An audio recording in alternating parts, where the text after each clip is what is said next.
things that I like doing with my daddy is going to the cinema, I'm having ice cream with him, and playing with him. My favourite one is this one. Eric was the best father. The two of them were inseparable. He was able to bring humour into a situation instead of discipline, which is what I would end up doing. Getting angry, he'd end up making it gentle and laugh. In early September 2021, Eric and I both came down with a fever, and it turned out to be COVID. I remember he mowed the lawn on the Sunday, he walked down the road to post a letter on the Monday, and on the Tuesday he wasn't well. Paramedics came and said he needed to go to hospital. And that was the last time. We never said goodbye to him. Emily never said goodbye.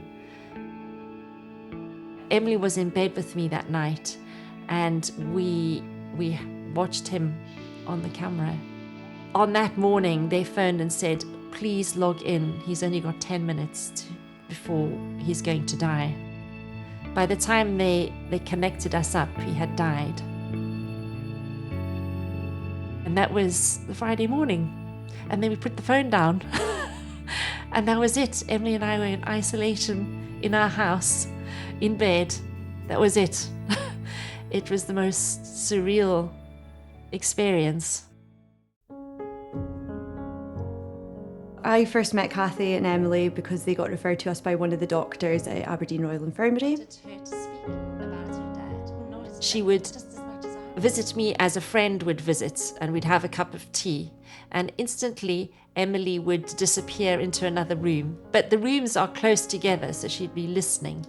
I would always just pop my head into where she was and just say, oh, that's me here. If you want to come and speak, it's okay. If you don't want to. Eventually, she came through and I knew what her interests were, so I made sure I brought those activities with me. Dad got ill really quick. Yeah, and I didn't know he was dying because it was just COVID. Yeah. You didn't want to look when he was on the camera. Was that when Dad was in intensive care when he had COVID and you had to? No, it was when he was about to die in 10 minutes. I didn't really look at the camera because I didn't want to see what was happening. Mm-hmm. What she did was allow Eric to be part of our lives right as soon as he left it, and created a dialogue where we could talk about him. How does it make you feel when you speak about him? Really upset, and sometimes I just make myself not think about it. I just don't want to feel the sadness. But I did feel sad and anxious, but I didn't concentrate all my whole brain into it. Don't feel like you should have felt something. You know, the way you feel is the way you feel, so you don't have to worry about that. And even the way that you feel now, we just take it as it comes, don't we? Yeah. And then just whenever you're feeling that, instead of trying not to think about it, you can always try and speak about it. Yeah. Or write about it, or draw about it, because you're really good at that, aren't you? Yeah. Emily didn't want to speak about her daddy because she was so afraid. And it gave her a way of not unhooking from her love for him. How do you feel now after you've spoken about your dad? Really good, and happy. I just feel happy when I speak about it, and I feel like it's done, and I know what to do if I feel these feelings again.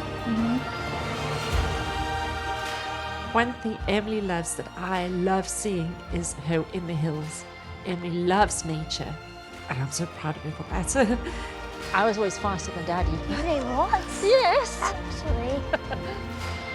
No matter the distance between us, our joy lives in the moments we share. We haven't been up Sculty Hill since just before Eric died.